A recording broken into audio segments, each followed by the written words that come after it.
The following program is being brought to you on the Voice America Business Channel. For more information about our network and to check our additional show hosts and topics of interest, please visit voiceamericabusiness.com. The Voice America Talk Radio Network is the worldwide leader in live Internet talk radio.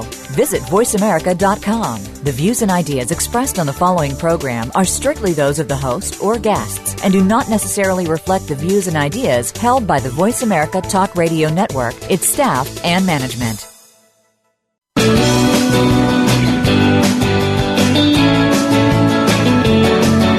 In the past few years, we've heard the term free agents and been told we would all need to become one in order to succeed. The recent economic structures have helped to promote this concept as reality. Where do we get the tools to take control of our career path in the present and future?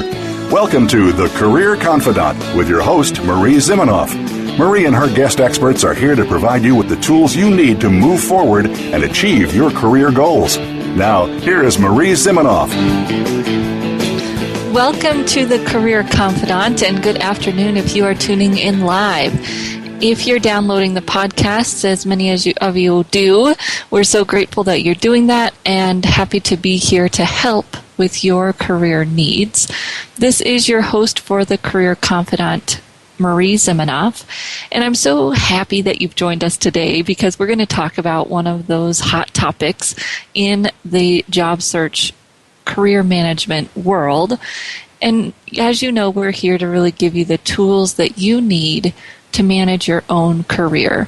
And the problem, as we all know, is that even those tools keep changing. And so today we are just thrilled to have a guest with us, Louise Kersmark, who's going to be talking with us about the future of the resume. The resume has been a tool in your career toolbox forever, and I'm sure you've been hearing all the scuttle about it going away and it's dying.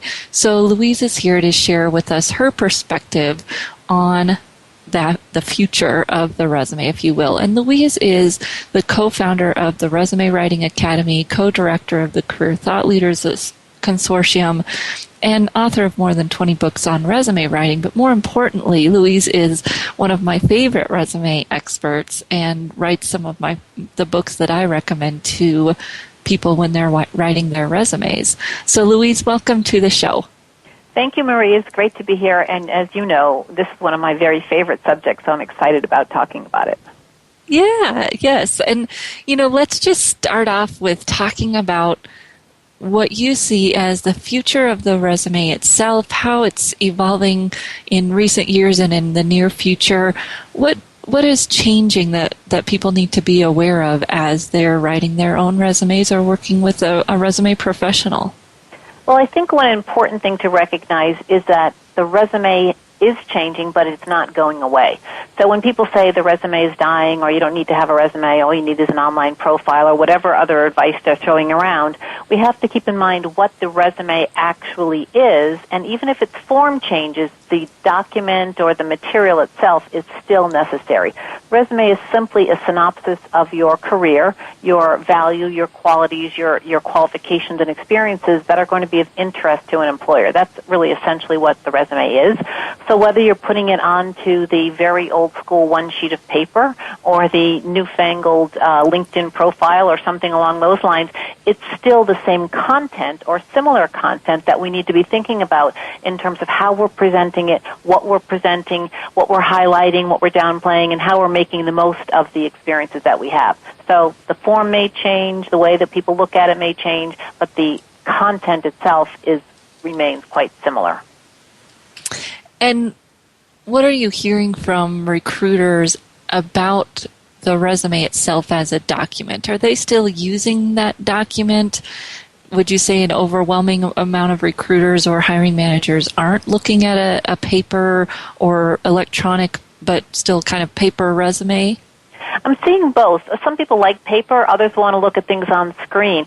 But one thing that I think is extremely important for people to recognize when they're starting to write the resume is what has changed is how people read.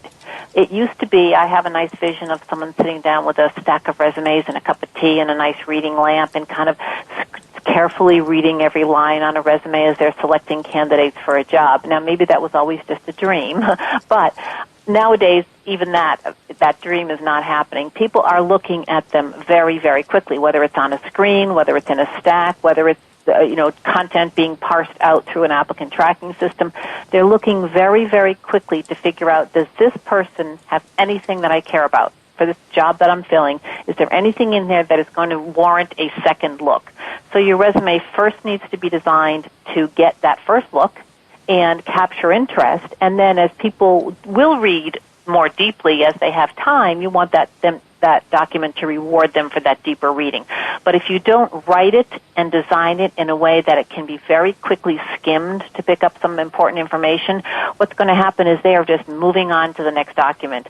I think we've seen that in how we all read. We have so many distractions. Content is getting shorter. Commercials on television are getting shorter. So everything is speeded up and really drilled down to the essence. And the resume needs to follow along with that trend in our society. Okay, so what I'm hearing is that it's faster, quicker, but there's still an essence of, whether it's online or in paper, there's an essence that needs to be communicated of your accomplishments. I think that what I hear from some candidates that are hearing from other people is, that all of that doesn't matter. Recruiters are just looking at your LinkedIn profile and then they're giving you a call. It seems like there's got to be something in the process still, though, and probably will be for a while, that's kind of that document that you keep in somebody's file, right? If all we have is a LinkedIn profile, that might change, or if I print it out, it's really long. So I see that there's still going to be some need for something that is, I don't know if it's not necessarily validation, right? But it's that written history of that person that you put in that file. Do you think that will go away at some point? I don't know. It may turn into all electronic files, but I think that's a really important point, Marie, because what I love about hiring is that it is still done by human beings. So we have a lot of scanning systems, and we have keyword parsing, and we have online profiles, and recruiters are, selecting profiles. Still, what happens is when hiring is done, two people are sitting down, in a business environment and having a conversation. And in that environment, the document, the resume on paper, is extremely important, because you don't want to have to, if you're hiring, you don't want to have to be looking at a screen while you are interviewing a candidate. You want to have something that you can take a note on, something that you can, glance down at in a less obtrusive way when you're interviewing. And then, yes, you want to put it into a file, because you're going to be saving information about that particular candidate. Now, maybe some days, I said, it will turn into all electronic files. It'll be scanned, or it'll just be pulled up at the punch of a finger. But at the moment, hiring is still done by humans. Humans are still looking at pieces of paper. So the 1 or 2 page resume remains an essential tool in the job search. Now, it's not always the first thing, the first introduction of people. Maybe your online profile is seen first. But it is important in the process, and it's an important part of the hiring, the process that companies need to follow to get people into their system, to move them through the system, and to keep records about them. Yeah, definitely. There's got to be some kind of record keeping, and until HR changes quite a bit, I still see some form of record keeping that they're going to be requiring their teams to do, and that's going to involve some kind of resume, whether it's printed on paper or just a document that the hiring manager's taking notes in. I work with a lot of HR people, and they love their processes, right? Yeah, exactly. And that's still going to be... that I really think is important when people are thinking, I don't need a resume, I'll just put up a profile, or whatever they're thinking to get out of the task of writing a resume. The process of writing a resume is really, really valuable for job seekers because it forces you to think about what it is that's important, what it is that is the first thing you want people to see. What of your experiences and your achievements are you going to make sure are kind of high up on the page? Which are the ones that you're going to try to bury because they're not as important? What are the things that you've done that you're going to try to eliminate from the document completely because they're not beneficial to you? So when you go through that process and you really think, what do the employers for the jobs that I'm interested in, what are they looking for? How can I show them that I have it? Then all of that information information becomes really fresh in your mind, and the stories that you have to tell in the resume with regard to your successes and your achievements, those are going to be fresh in your mind, and you have a really clear picture of who you are and why you're a great candidate for the jobs that you're interested in. So the process itself goes a long way toward creating that clarity and that confidence and those messages that you're going to need, even if that paper resume never gets printed out and put on the desk in front of someone. Having done it in itself is a really valuable process. Yeah, and I think in some ways LinkedIn lets you not worry about that so much, right? Because you can include everything. But then if you haven't thought about your brand or your focus or your strategy as you're talking about the resume makes you do, that LinkedIn profile might just be a collection of all this stuff that really doesn't tell anybody anything about where you want to go if you haven't thought about it that way. Right. And as you said, LinkedIn doesn't have, it has some space limitations, but they're very generous. So you can put everything in there, and you can have multiple categories and listings of this, all the things that you've done in projects and publications, and you can add on links to other things that, work product and all the things that you want to show in your profile. That's great. So having that freedom can certainly help you create a really strong profile. But as you said, Marie, you have to think first, who do I want to be? How do I want to be seen? What is the image that I want to convey in this profile as well as in the resume? And if you don't think about that, your profile is probably not going to be very good either, or very consistent with your brand, and then that can be a killer. You don't look like you're special in any way. You look like you're kind of all over the place. Yeah, so that process, as you said, of really focusing in your brand and figuring out what backs it up, right? It's that this is how I want people to see me, and this is the evidence for why they should see me that way. And it's not just in the resume, it goes across all of the mediums, and it is really as you said, a foundational piece to people's career management and job search and all of that. So when we come back, we're going to take a short break. Come back, we're going to talk about some of the other mediums that are out there. We've talked a little bit about LinkedIn, but I'm going to ask for Louise to give us her opinion on some of the other mediums that are out there in terms of video or building your own web portfolio. What else are hiring managers looking at? What else is, as you would say, maybe a portfolio that you're going to create for yourself in addition to the traditional resume? So we'll be back in just a few minutes, and we're going to keep talking here with Louise Kersmark. And if you have a question that you want to ask Louise, this is an awesome opportunity. You can call in live at 866-472-5790 and ask Louise a question about resumes and get some great advice for yourself if you're working on your resume right now. So we'll be back in just a few minutes.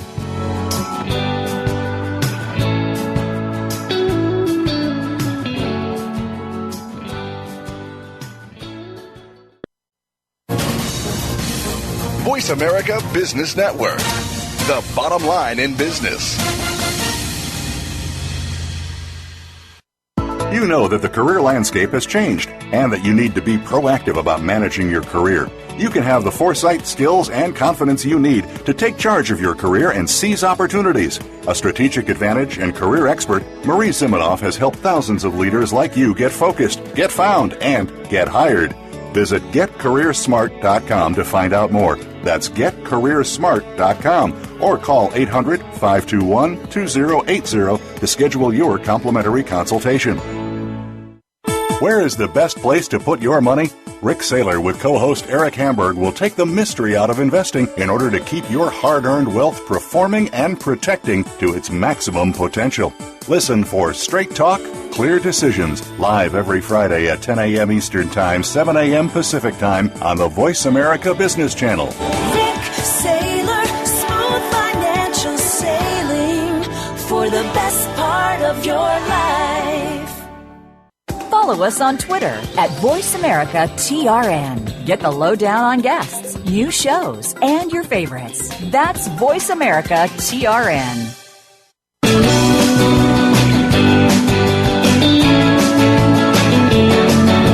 You are tuned in to The Career Confidant with Marie Zimenoff. If you have a question or comment for Marie or her guest today, please call 1-866-472-5790. That's 1-866-472-5790. You may also send an email to marie@astrategicadvantage.com. Now, back to The Career Confidant. Welcome back to The Career Confidant. This is your host, Marie Zimenoff, and we are talking today with resume expert Louise Kersmark. And so excited to have Louise sharing her insights. And we've talked about already some of the ways that the resume itself is evolving, being easier to read, quick, get across your point fast. Louise, is there any kind of practical tips you would give to people to make that happen? How can they make sure that the critical information is getting seen very quickly? Well, one of it is a real simple format technique, and that is if you have any paragraphs that are longer than 2 or 3 lines, you need to cut them down so they're only 2 or 3 lines. And you can do that by editing the content down, or you can do it by breaking them into multiple paragraphs, just so that if someone is skimming, they're not going to see a big block of text. Same thing for bullet points. If a bullet is longer than 2, maybe 3 lines, you want to cut it down. 1 or 2 lines is ideal for a bullet, and 1, 2, 3 lines is ideal for paragraphs. So just presenting the information in a way that's easy to skim, with white space that allows people to look from section to section, and a font size that's readable. Now, obviously, when we do all of that, we do need to edit some content out of a lot of resumes because people tend to cram in too much information. And if you're thinking about things to take out, I would take out a lot of the qualifiers, the adjectives that you're trying to tell people how great you are at something that's hard to quantify, or you're trying to include your attributes in a resume. I would concentrate on your experiences and your achievements. Where have you been? What have you done? How have you contributed? And let the employer figure out during the interview process if you are hardworking, if you have great communication skills, if you are ethical and trusted, or whatever adjectives you might have in your document. Focus on the facts and let the other things come out during the interview process. Yeah, I was just talking with someone on the show about branding not too long ago, and just thinking about that people get caught up in building their brand as all these adjectives, where really your brand is the accomplishments that you choose to highlight, right? It's that you're building this picture and telling the story through accomplishments, not necessarily a bunch of flowery language. Exactly, and that flowery language is a big turnoff for a lot of people reading the resume, particularly recruiters, and often they just skip right over it. So you don't want to waste space on something that people are not going to read.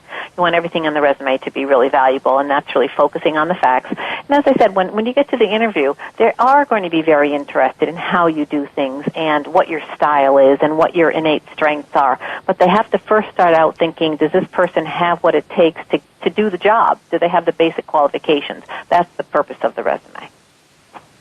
So tell me a little bit about story, because I know in our industry we talk a lot about story and how they should tell their story in the resume and the LinkedIn profile. How does people telling their story fit into that new mindset of give it to them fast? Well, that's a great question, because sometimes a story can get a little bit longer, but if it's interesting and relevant, that's going to be okay.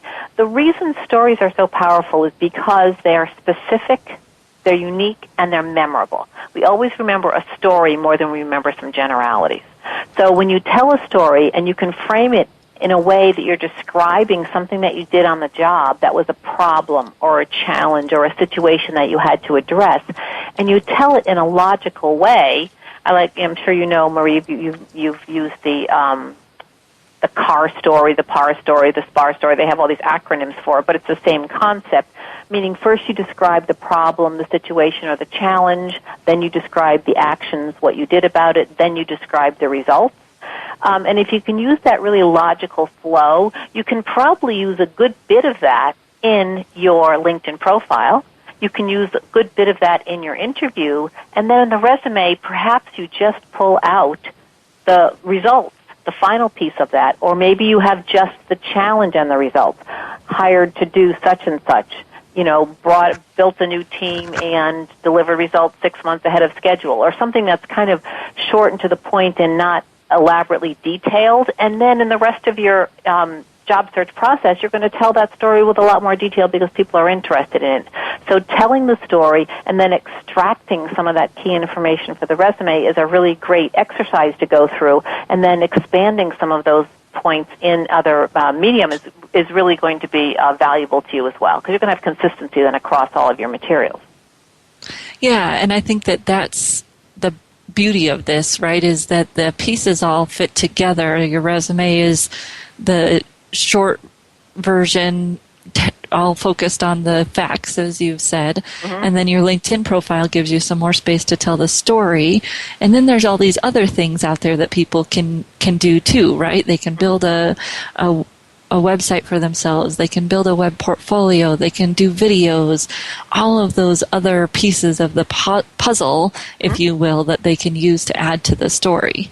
Exactly. And when you think about it, it really makes a lot of sense, because, we're telling people, oh, you've got to have a nice, crisp resume, get to the point, just the facts. But when employers or prospective employers start to dig in a little bit more deeply and they like what they see in the resume, they are very interested to go to find out more. They don't want it all up front because they're not yet that interested. But once their interest is piqued, then they're going to say, gee, this is a great candidate. I wonder if he or she has done anything like, this, or if there's any more material. And if you have a link in your resume to your website where you have a portfolio of your work, or you have a link in your resume to an article where you were quoted in the press, or a link in your resume to something that you wrote and published, or some photographs or a video that you created, those links are things that are going to expand on what's in the resume, and they're going to be evidence of your work, so that they're very powerful. But once again, you can't give people everything all up front, all of that information in the first go-round, because they're just not that interested. It's too much information. So save it for later, have more for later parts of the process, and recognize that those who are interested in the beginning are going to be very interested in finding out more. So those are really good opportunities. Yes. So you have heard that hiring managers like to be able to click through on a resume to some kind of web portfolio. Are there certain types of professionals that should be worried more about a web portfolio? Is a LinkedIn profile with some good resources posted in the summary, can that be enough for some people? When do you recommend that people go to something more extensive like a website or a portfolio? Well, I do think that LinkedIn is a fantastic and free place for you to create that portfolio, because you have your expanded version of your resume, your narrative storytelling style. You have links to other things. I think that's a really great thing to have there. But if you are a designer, why would you not want a portfolio of some of the examples of your work? And it would be linked from LinkedIn. It would be linked from your resume. If you're in any kind of a graphic field, visual field, that's the perfect opportunity, and you definitely should have that, because that's what employers are looking for. And it's a great example, and not only, it's an example of the work that they're going to do for them. Yes. My son is a great example. He is a designer. He created a website for a portfolio for his of his work, and he ended up getting job offers only from the portfolio. He never had more than a skeleton of a resume because they were finding him through his portfolio. So for some people, it's extremely important. Anyone who has, if you're a writer or if you've published material, you can have excerpts on a portfolio. You can have links to the full version. So I think those, whenever you have any kind of work product that you can share, that's the perfect example to have a portfolio. Well, and I've been encouraging professionals to think about what kind of work product they can share no matter what they do, right? Even if you're a CFO, if you've built a dashboard, put in some imaginary numbers and show the dashboard on LinkedIn, just to give people any kind of visual instead of just the words.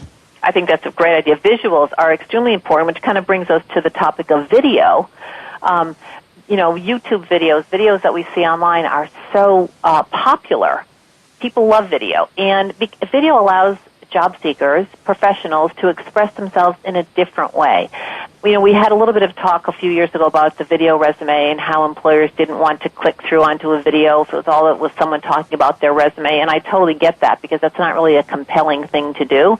But a short video that is an enhancement to a traditional resume or to an online profile that lets you come across in a way that shows your personality, that's professional, that can demonstrate communication skills, or can show you doing something that you would do on the job is extremely powerful. And as I said, people love video, and it can be very effective for you.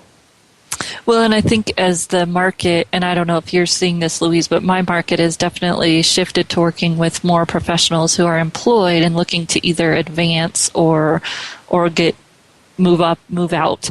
And so I talk to them about putting together videos that make sense, not necessarily for that move, but for where they are now, right? Show me you giving a presentation now, or even a webinar, right? It doesn't have to be a quote-unquote presentation or your face in front of the video. Mm-hmm. If there's some kind of voiceover that you could do that's showing your subject matter expertise, that can be a great way to create a video without having that video where it's you standing there talking about you, like the video resume idea kind of floundered. Yes, I agree with that. I think that's great advice that you're giving them, because particularly for people who are employed and they're doing a job search under the radar, or they're doing it passively where they're not out there pounding the pavement looking for a new job, but they're very open to new opportunities. The way that new opportunities are going to find them is when they have material out there, when there's content out there with their name, with their face, with their work product, and it shows them being smart and professional and a leader in their field and different from others. So those are things that are really very beneficial for people, as I said, under the radar, and then you can be sought out and not have to go out looking, so it's much more enjoyable for you as well. Definitely. Any other mediums that people should be thinking about that we haven't talked about? Well, I do want to say one thing about, very briefly, about applicant tracking systems. We haven't talked about that at all, which I'm grateful for because I'm not that fond of them.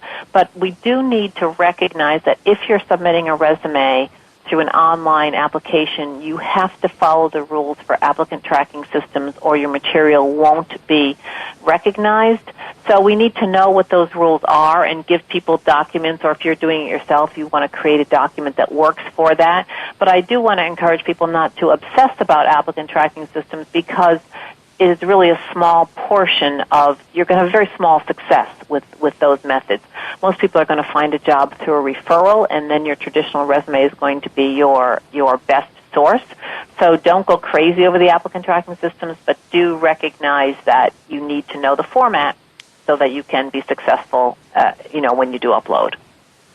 Yeah, and boy, those are changing all the time, so that's an important thing to talk about. And when we come back from our break, I'll give folks a few resources on that when we've talked about it in the show. But before we go to break, our time with Louise is up, so I want to give you a chance, Louise, to tell my listeners how they can find you, if they can connect with you on LinkedIn, or how you prefer that they connect with you if they're interested in talking to you further. I think LinkedIn would be a great place for them to go.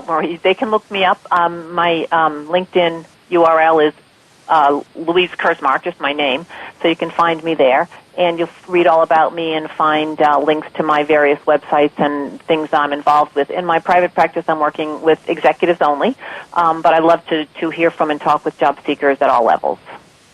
Well, great. So, Louise, you've provided some great information today for listeners who might be working on their resume, and I think it's so important for us as career professionals, whether we're thinking about moving right now or thinking about moving in the future.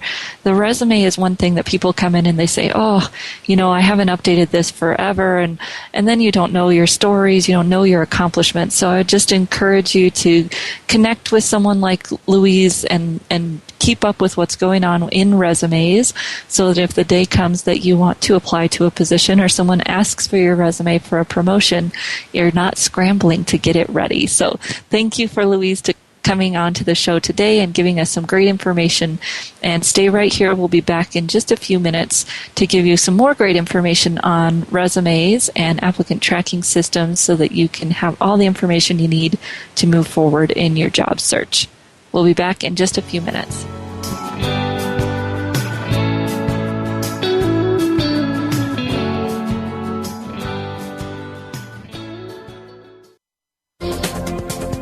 business community's first choice in Internet Talk Radio, Voice America Business Network.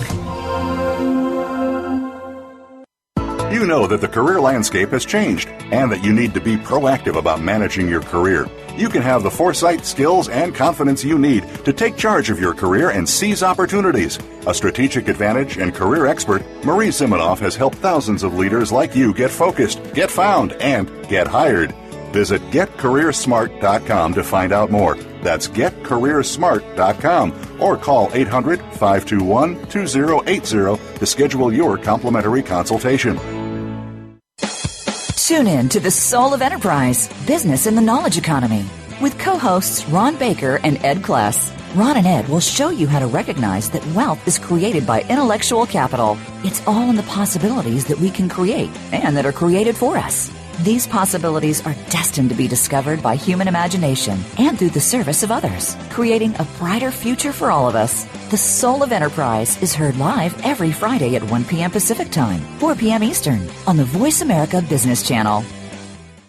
Now you don't have to stay linked to your desktop or laptop. Take Voice America on the go and listen anywhere. Get our mobile app for iPhone, BlackBerry, or Android at the Apple iTunes App Store, BlackBerry App World, or Android Market.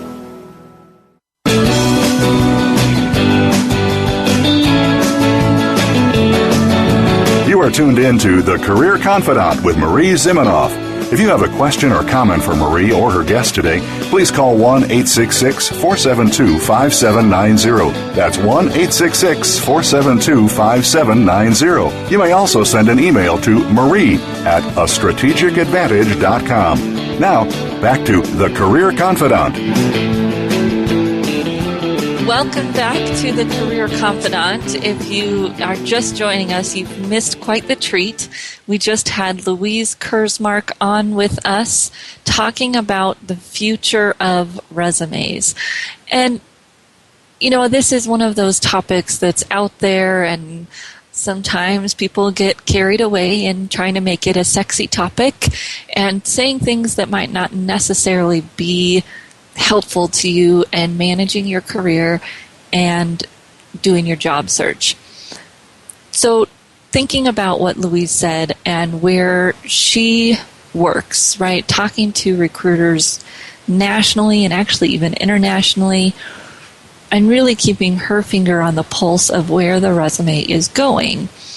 Interesting for her to say that the essence of the resume definitely isn't going anywhere, right? The idea that you're going to have to share where you've been, what you've done, and how you've added value. And the actual paper and or electronic version of a paper resume is not going anywhere very fast because hiring is still done by people. Resumes are still involved in the process somewhere. And hiring managers are still trying to figure out how to dot the I's and cross the T's without that document, right? That document provides things that a LinkedIn profile doesn't. You know, not all of us have our phone numbers, emails, address on our LinkedIn profiles.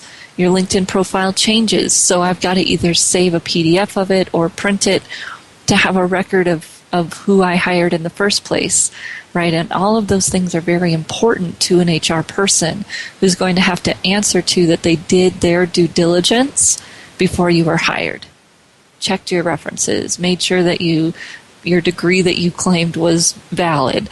All of those things that we see get in trouble in the news, right, when people are lying, have to be validated by something. And right now that's still your resume. Now, where it comes in the process may not be the first thing people see, right?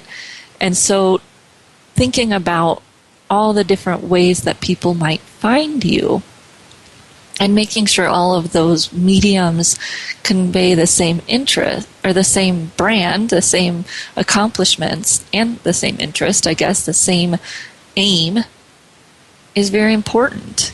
And that's where that essence of the resume is, that the resume is really a marketing plan in some ways, if you do it right, because it's thought through before you put together a resume, who the audience is, what you want them to know about you, and then how you're going to organize the information from your background in a way that positions you for that type of role. And that process is very powerful. And again, if you're building a LinkedIn profile without going through that process, your profile is not going to be very productive. Either people are going to be contacting you for jobs you don't want, or people aren't going to be contacting you at all because it's not clear what your focus is. And if you're still employed, that could hurt you in several different ways, right? If you're unclear in your profile, people might be contacting you for jobs you don't want and get you in trouble, or people might not be contacting you to do business with you that you'd like to be contacting you because your focus isn't there.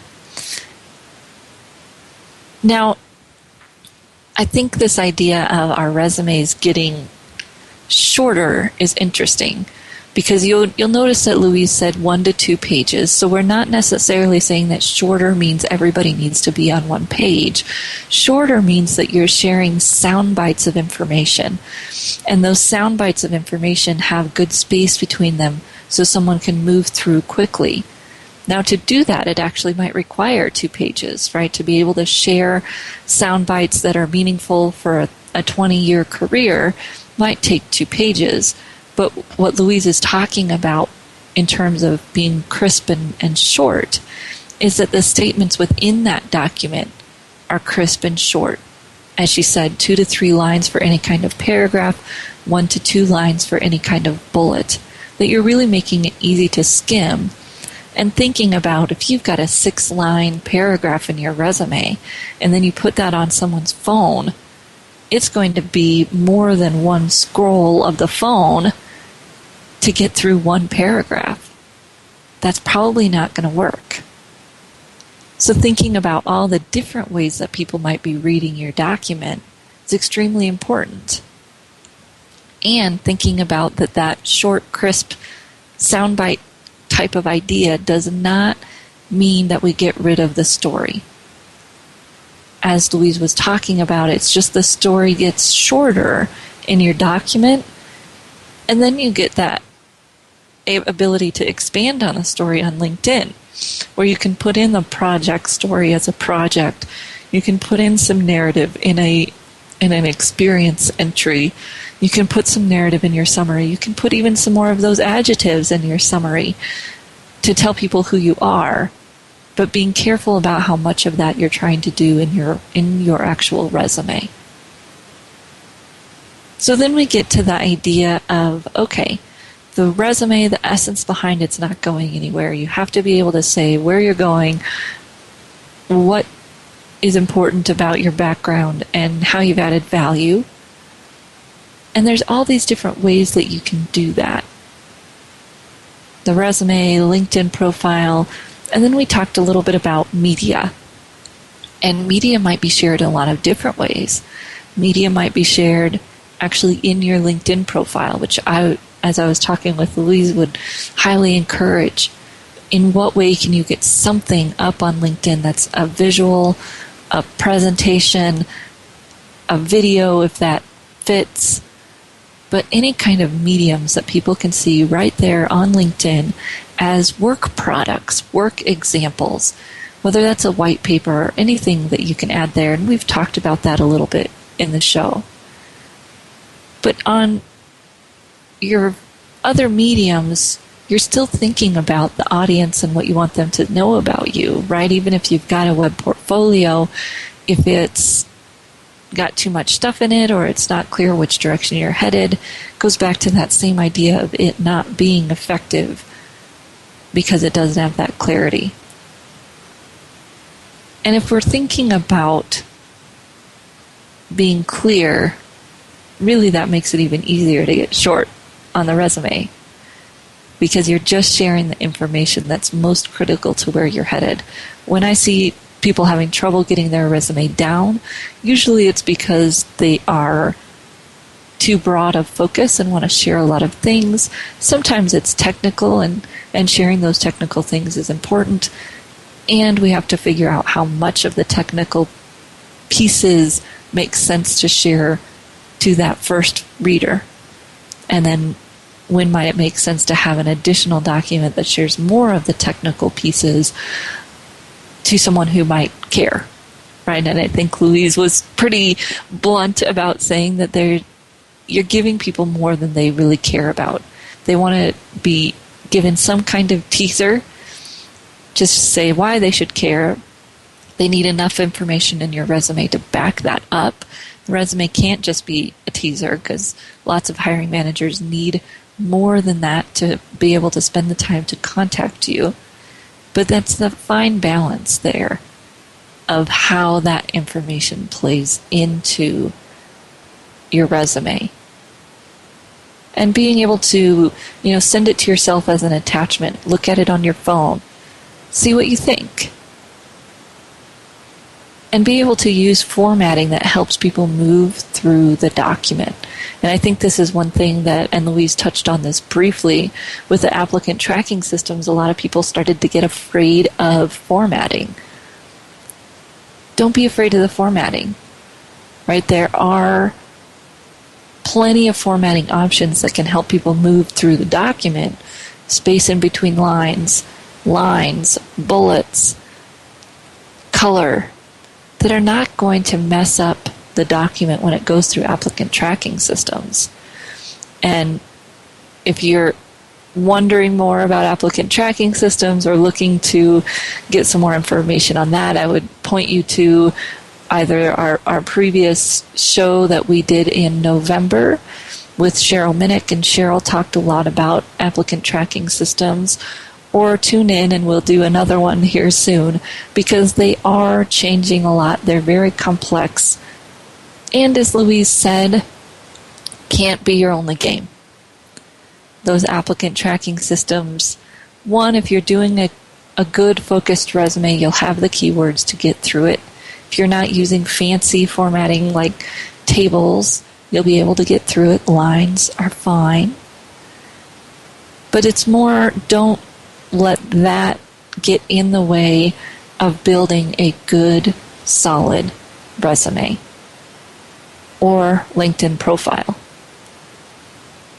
Both require that you're thinking about the information in a very targeted way. Whether you're trying to optimize your LinkedIn profile or get your resume through applicant tracking systems or get your resume through a human, they all require the same focus and the same easy organization of your information, right? Not getting carried away with the complexity there. So we'll be back in just a few minutes, and we're going to talk briefly here as we close about some of the other trends in resumes, things that you should be thinking about, and trends in the hiring process, and how those will impact when and how your resume actually gets seen. So we'll be back in just a few minutes.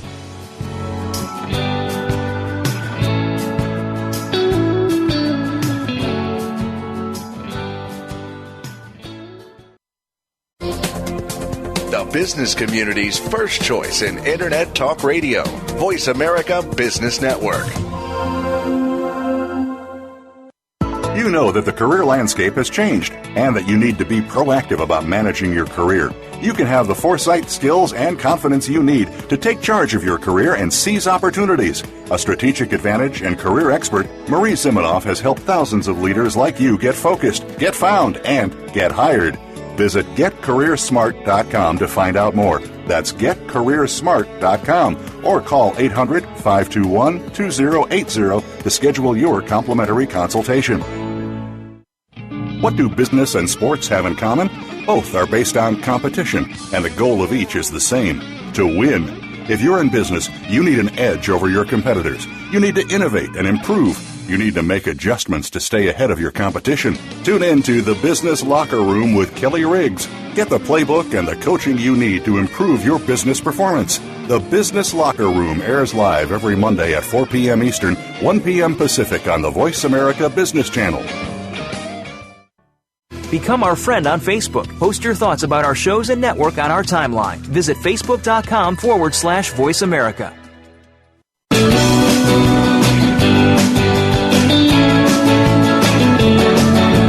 You are tuned in to The Career Confidant with Marie Zimenoff. If you have a question or comment for Marie or her guest today, please call 1-866-472-5790. That's 1-866-472-5790. You may also send an email to marie@astrategicadvantage.com. Now, back to The Career Confidant. Welcome back to the Career Confidant, and today we've been talking about the future of the resume. And if you were listening in earlier or you want to go back and listen, Louise Kersmark was here talking about the future of the resume. Now, Louise is the author, as I said, of one of my favorite resume book series. If you're going to look at resume examples to help yourself write a resume, please do not look at examples online unless they happen to be posted on the website of someone who you trust as a resume expert, which if you're not in the field, it's probably going to be hard for you to discern. So Louise is great. Her websites might provide some good samples. I've got a few on my website. Of course, that's not very objective of me, is it? So go to Louise and Wendy Enelo have created what is titled the Expert Resumes series. So they've got expert resumes for new graduates, expert resumes for healthcare professionals, for career changers, for managers and executives, for engineers. They've got a whole series, expert resumes for. And look at examples in those books. Books should be newer than like 2008, 2010. The newer the better, obviously. Just beware of getting samples online. I've seen some really bad examples on places like ask.com and those types of sites where it's saying, oh, this is a great sample, and they're not, right? They're really out of date. They're still using objectives and things that aren't used at all in the field anymore. So that's part of why I invited Louise here to talk with you all, is because of the level of quality that she's talking about when she gives advice around resumes. She was also the first person I ever took resume training from about 7 years ago. So just a long time person in the field with great information.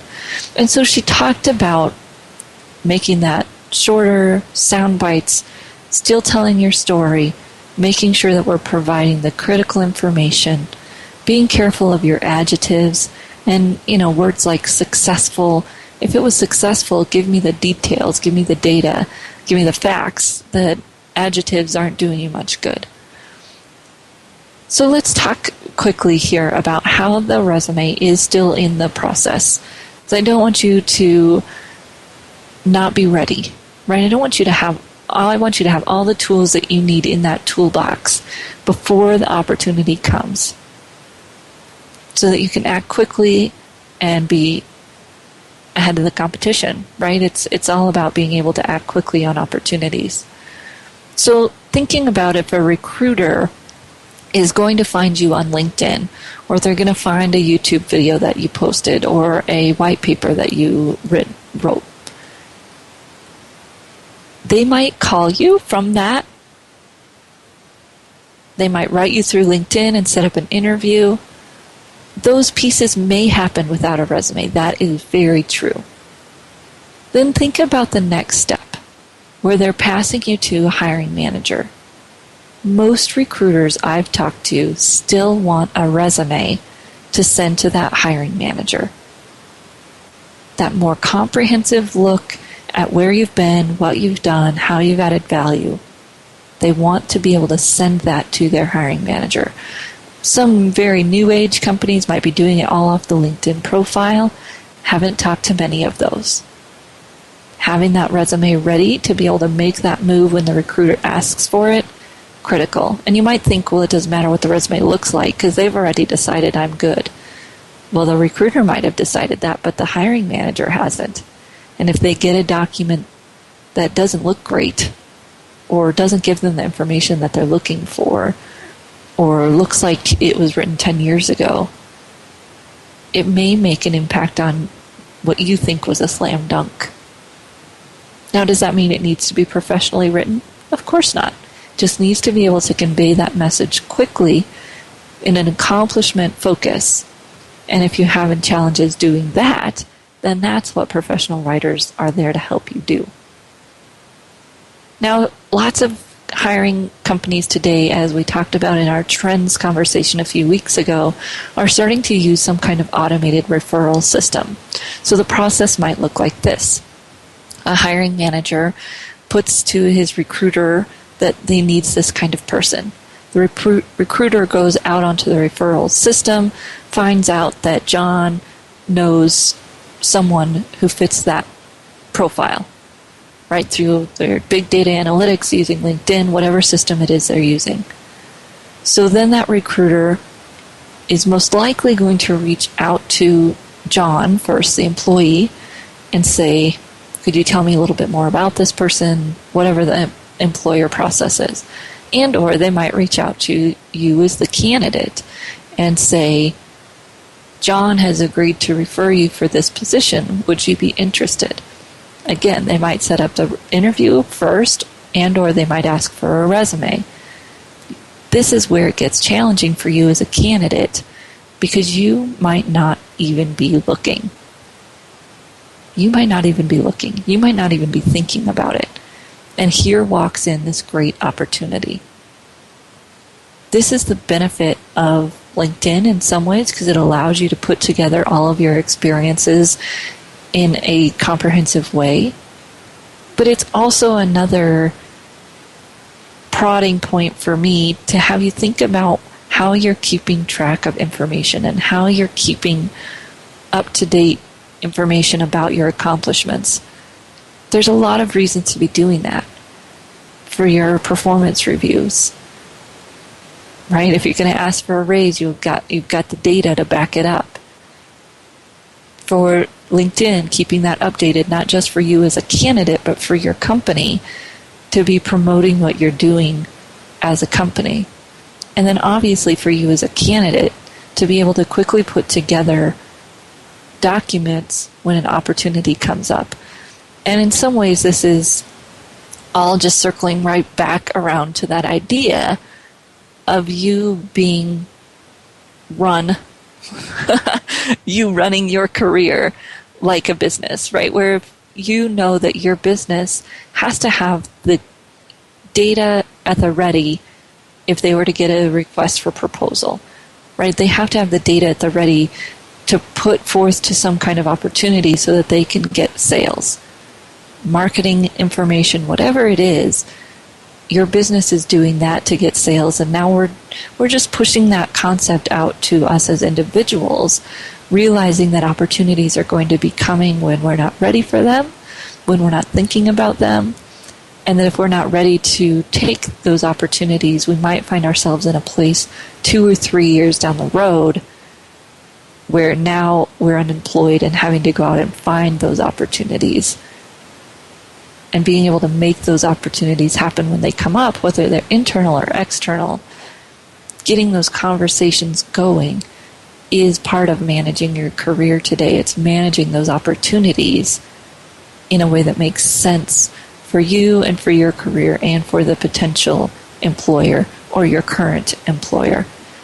And that package of your resume and what it does for you, as Louise said, is so much bigger than whether or not you're going to use this piece of paper during the hiring process. It's about having the information gathered in a way that makes sense and in a way that you have a little bit more control over in addition to LinkedIn so that you can share it when you need to. So if you're thinking about your resume, you're thinking about starting this kind of process of putting together your accomplishments, I would recommend starting with some kind of format like Louise shared, where it's challenge, action, result, or problem, action, resolution, whatever it is that makes sense for you. But capturing the stories in that way will give you the data that you need to be able to use them across those mediums. And then to also look for opportunities to position yourself as a leader in your field. And we've talked about this a lot in the last few months, but it doesn't, and in fact it can't wait until you need a job. It can't wait. It'll be too late. Do it now. When you write a white paper, put it on LinkedIn. When you build a presentation, put it on LinkedIn. When you do a dashboard, fictionalize the numbers and put it on LinkedIn. All of those work products that are really going to help you stand out, build the portfolio of those now. And you'll be amazed at the value that has, not just for if you want to move, but for in helping you position yourself better where you are. So we'll be right back here next week on the Career Confidant, and very excited to be talking to Blue Steps, which is part of an organization that helps executives move between jobs. So if you're an executive or you know an executive, this is a show for them to be listening to, because we're going to be really digging into how those opportunities come about and how those opportunities are put together and different ways that you can unearth executive opportunities.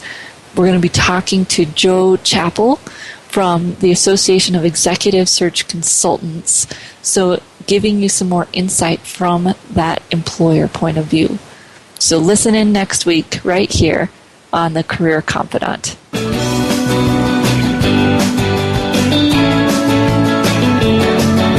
Thank you for listening to The Career Confidant. Marie Zimenoff will return again with another terrific guest next Monday at 6 p.m. Eastern Time, 3 p.m. Pacific on the Voice America Business Channel. Be sure to join us then.